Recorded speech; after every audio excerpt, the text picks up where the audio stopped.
ಸಂಸತ್ನಲ್ಲಿ ಭೀತಿ ಸೃಷ್ಟಿಸಿದ್ದ ಪ್ರಕರಣದ ಸೂತ್ರಧಾರ ಹಾಗೂ 5ನೇ ಆರೋಪಿ ಲಲಿತ್ ಝಾ ನಿನ್ನೆ ರಾತ್ರಿ ದೆಹಲಿ ಪೊಲೀಸರಿಗೆ ಶರಣಾಗಿದ್ದಾನೆ. ಈತನ ಜೊತೆಗೆ ಇದೇ ಪ್ರಕರಣದಡಿ ಮಹೇಶ್ ಕೈಲಾಶ್ ಎಂಬುವವರನ್ನ ದೆಹಲಿ ಪೊಲೀಸರು ವಶಕ್ಕೆ ಪಡೆದುಕೊಂಡಿದ್ದಾರೆ. ಬಿಹಾರದ ಮೂಲದ ಲಲಿತ್ ಝಾ ಕೋಲ್ಕತ್ತಾದಲ್ಲಿ ಶಿಕ್ಷಕನಾಗಿ ಕೆಲಸ ಮಾಡ್ತಿದ್ದ. ಪ್ರಧಾನಿ ನರೇಂದ್ರ ಮೋದಿ ವಿರುದ್ಧ ದ್ವೇಷ ಕಾರ್ತಿದ್ದ ಈತ ಸಂಸತ್ನಲ್ಲಿ ದಾಂಧಲೆ ನಡೆಯುವಾಗ ಹೊರಗೆ ನಿಂತುಕೊಂಡು ಮೊಬೈಲ್ನಲ್ಲಿ ಚಿತ್ರೀಕರಿಸಿದ್ದ. ಸಂಸತ್ ಒಳಗೆ ಹೊರಗೆ ದಾಂಧಲೆ ನಡೆಯುವ ಮೊದಲೇ ಝಾ ತನ್ನ ಟೀಮ್ನ ಸಾಗರ್ ಶರ್ಮಾ, ಮನೋರಂಜನ್, ಅಮೋಲ್, ನೀಲಂ ಇವರುಗಳ ಮೊಬೈಲ್ ವಶಕ್ಕೆ ಪಡೆದುಕೊಂಡು ಇನ್ನಿಬ್ಬರು ಆಪ್ತರಾದ ಮಹೇಶ್ ಹಾಗೂ ಕೈಲಾಶ್ಗೆ ಕೊಟ್ಟು ನಾಶಪಡಿಸುವುದಕ್ಕೆ ಸೂಚಿಸಿದ್ದ. ಈತನ ಸಲಹೆಯಂತೆ ಇಬ್ಬರೂ ಮೊಬೈಲ್ ನಾಶ ಮಾಡಿದ್ರು ಅಂತ ಝಾ ಪೊಲೀಸರ ಎದುರು ತಪ್ಪೊಪ್ಪಿಕೊಂಡಿದ್ದಾನೆ. ಮತ್ತೊಂದೆಡೆ ಒಡೆದು ಹಾಕಿರುವ ಆರೋಪಿಗಳ ಮೊಬೈಲ್ ವಶಕ್ಕೆ ಪಡೆದುಕೊಂಡಿರುವ ಪೊಲೀಸರು ಡಾಟಾ ರಿಟ್ರೀವ್ ಮಾಡಿ ತನಿಖೆ ಆರಂಭಿಸಿದ್ದಾರೆ. ಇನ್ನು ಸ್ಥಳೀಯ ನ್ಯಾಯಾಲಯ ಲಲಿತ್ ಝಾನನ್ನ 7 ದಿನ ಪೊಲೀಸ್ ಕಸ್ಟಡಿಗೆ ವಹಿಸಿದೆ.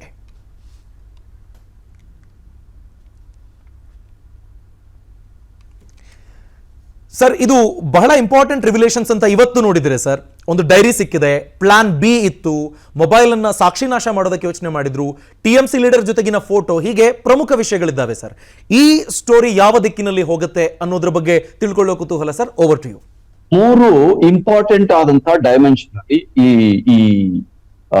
ಈ ಬೆಳವಣಿಗೆನ ನಾವು ಗಮನಿಸಬೇಕು ಅಭಿಷೇಕ್. S sir. ನಂಬರ್ 1, ಇದರ ಹಿಂದೆ ಇರುವಂತಹ ಷಡ್ಯಂತ್ರ ನಡೆದಿತ್ತ ಅನ್ನುವ ಪ್ರಶ್ನೆಯನ್ನ ಇಟ್ಕೊಂಡು ನಾವು ಗಮನಿಸಬೇಕಾಗುತ್ತೆ. Yes sir. ನಂಬರ್ 2, ಮೊಬೈಲ್ ನಾಶಪಡಿಸ್ತಾರೆ ಅಂತಂದ್ರೆ, ಮೊಬೈಲ್ ಅನ್ನ ಬಳಸಿದ ಬಳಿಕ ಆ ಮೊಬೈಲ್ ಅನ್ನ ನಾಶಪಡಿಸ್ತಾರೆ ಅಂತಂದ್ರೆ ಇದು ವ್ಯವಸ್ಥಿತವಾದಂತಹ ಯೋಜನೆಯ ಭಾಗ ಆಗಿತ್ತು. ಇದು ಸಡನ್ ಆಗಿ ಅಥವಾ ಯಾವುದೇ ಪೂರ್ವ ಯೋಜನೆ ಇಲ್ಲದೆ ಅಥವಾ ಸೂತ್ರಧಾರರು ಇಲ್ಲದೆ ನಡೆದಂತಹ ಯೋಜನೆ ಅಲ್ಲ ಅಂತ. Point number 3, yes sir. Data retrieve ಮಾಡಿದ ಬಳಿಕ ನಮ್ಮ ತನಿಖಾ ವ್ಯವಸ್ಥೆ ಅದನ್ನ ಮಾಡುತ್ತೆ. Yes sir. ಮಾಡಿದ ಬಳಿಕ ಇದರಿಂದಾಗಿ ಈ ಒಟ್ಟಾರೆ ಸಂಚು ಬಯಲಾಗತ್ತ ಅಂತ. ಈ 3 ಸಂಗತಿಗಳನ್ನ ಇಟ್ಟುಕೊಂಡು ನಾವು ಇಡೀ ಪ್ರಕರಣವನ್ನ ನೋಡ್ಬೇಕಾಗಿದೆ. ಮೊದಲನೇದು, ನಾನು ಈಗಾಗಲೇ ಹೇಳಿದ ಹಾಗೆ, ಎಸ್ ಸರ್, ಸಂಸತ್ ಮೇಲಿನ ದಾಳಿ ಸಂಚಿಗೆ ಮುನ್ನ ಭಾರಿ ದೊಡ್ಡ ಷಡ್ಯಂತ್ರ ನಡೆದಿತ್ತ ಅಂತ. ಹೌದು ಅನ್ನೋದಕ್ಕೆ ನಮ್ಗೆ 10 ಹಲವು ಕಾರಣಗಳು ಸಿಗುತ್ತೆ.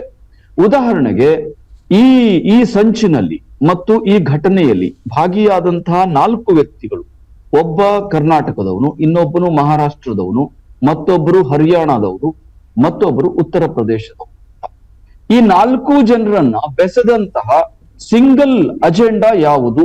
ಬೇರೆ ಬೇರೆ ರಾಜ್ಯದ 4 ದುಷ್ಕರ್ಮಿಗಳನ್ನ ಒಟ್ಟಿಗೆ ಬೆಸೆದಂತಹ ಈ ಒಂದು ಸಿಂಗಲ್ ಅಜೆಂಡಾ ಯಾವುದು? ನೀವು ಅದನ್ನ ನೋಡಿದ್ರೆ, ಎರಡನೇದು, ಅದಕ್ಕೆ ಪೂರಕವಾದಂತಹ ಸಂಗತಿಯನ್ನು ನೀವು ಗಮನಿಸಬೇಕು. ಇವರೆಲ್ಲರ ಟಾರ್ಗೆಟ್ ಪ್ರಧಾನಿ ನರೇಂದ್ರ ಮೋದಿಯೇ ಪೊಲಿಟಿಕಲ್ ಎನಿಮಿ ಆಗಿರೋದು. ಅದಕ್ಕೋಸ್ಕರವೇ ಸರ್ವಾಧಿಕಾರವನ್ನು ನಾವು ವಿರೋಧಿಸ್ತೀವಿ ಅಂತ ಘೋಷಣೆ ಕೂಗಿದ್ರು. ಮತ್ತು ಪ್ರಧಾನಿಯ ವಿರುದ್ಧ, ಗೃಹ ಸಚಿವರ ವಿರುದ್ಧ ಅವರ ಗುರಿ ಇತ್ತು. ಆದ್ರೆ ಅವರಿಬ್ರು ಕೂಡ ಆ ಸಂದರ್ಭದಲ್ಲಿ ಸಂಸತ್ನಲ್ಲಿ ಇರಲಿಲ್ಲ ಅಂತ. ಇನ್ನೊಂದು, ಇದು ಪೂರ್ವಯೋಜಿತ ಕೃತ್ಯ, ಷಡ್ಯಂತ್ರ ಮತ್ತು ದಿಕ್ಕು ತಪ್ಪಿಸುವ ಕೆಲಸ ಅಂತ ಹೇಳೋದಕ್ಕೆ, ಆ ದಿನ ಪಾರ್ಲಿಮೆಂಟ್ ಮೇಲೆ ಭಯೋತ್ಪಾದಕರ ದಾಳಿ, ಜೈಷೆ ಮೊಹಮ್ಮದ್ ದಾಳಿ ನಡೆದು 22ನೇ ವರ್ಷದ ಸಂದರ್ಭದಲ್ಲಿ ಪಾರ್ಲಿಮೆಂಟ್ ಅಲ್ಲಿ ಆ ಕುರಿತಾಗಿ ಚರ್ಚೆ ಆಗತ್ತೆ. ಚರ್ಚೆ ಆದ ಬಳಿಕ ಅದರ ಮರುಕ್ಷಣದಲ್ಲೇ ಇವರು ಪಾರ್ಲಿಮೆಂಟ್ ಒಳಗಡೆಗೆ ಪ್ರೇಕ್ಷಕರ ಗ್ಯಾಲರಿಯಿಂದ ಒಳಕ್ಕೆ ನುಗ್ಗುತ್ತಾರೆ.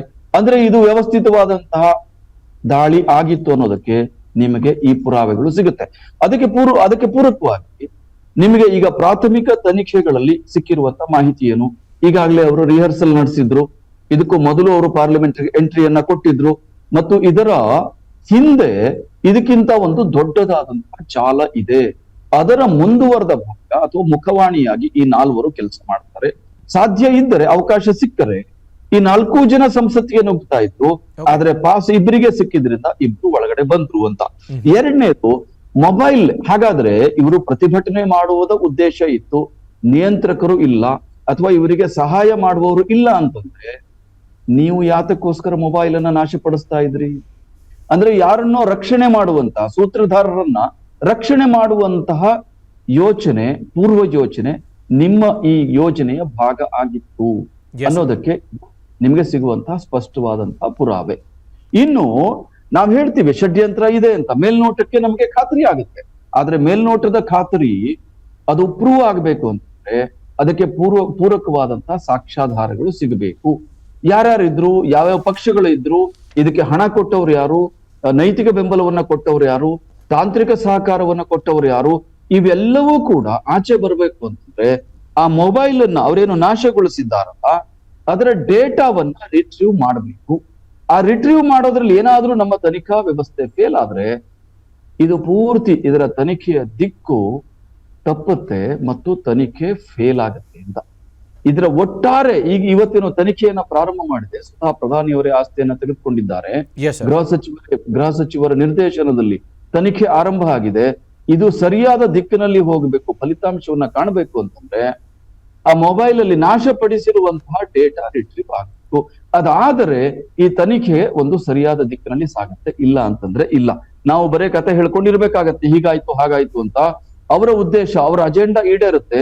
ಏನು ಅಂದ್ರೆ ಭಾರತದಲ್ಲಿ ಭದ್ರತಾ ವ್ಯವಸ್ಥೆ ಸರಿ ಇಲ್ಲ, ಪಾರ್ಲಿಮೆಂಟ್ಗೆ ಸುರಕ್ಷೆಯನ್ನ ಕೊಡಲಾಗದೆ ಹೋದಂಥವು ಇನ್ನು ದೇಶವನ್ನ ಕಾಯ್ತಾರಾ?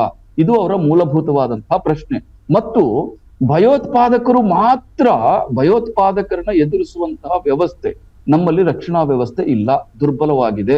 ನಮ್ಮ ಸರ್ಕಾರ ದುರ್ಬಲವಾಗಿದೆ, ನಮ್ಮ ರಕ್ಷಣಾ ವ್ಯವಸ್ಥೆ ಅಶಕ್ತವಾಗಿದೆ. ಇದನ್ನ ಪ್ರೂವ್ ಮಾಡಬೇಕು ಅನ್ನೋದು ಇವರ ಅಜೆಂಡಾ. ಇದರ ಹಿಂದಿರತಕ್ಕಂತಹ ಕೈಗಳು ಆಚೆ ಬರಬೇಕು ಅಂತಂದ್ರೆ ಈ ಮೊಬೈಲ್ ಡೇಟಾ ರಿಟ್ರೀವ್ ಆಗ್ಬೇಕು. ಅದಿಲ್ಲ ಅಂತಂದ್ರೆ ನೀವು ಏನೇ ಮಾತಾಡಿದ್ರು ಕೂಡ ಅದು ಯಾವುದಕ್ಕೂ ಪ್ರಯೋಜನಕ್ಕೆ ಬರಲ್ಲ. Yes sir.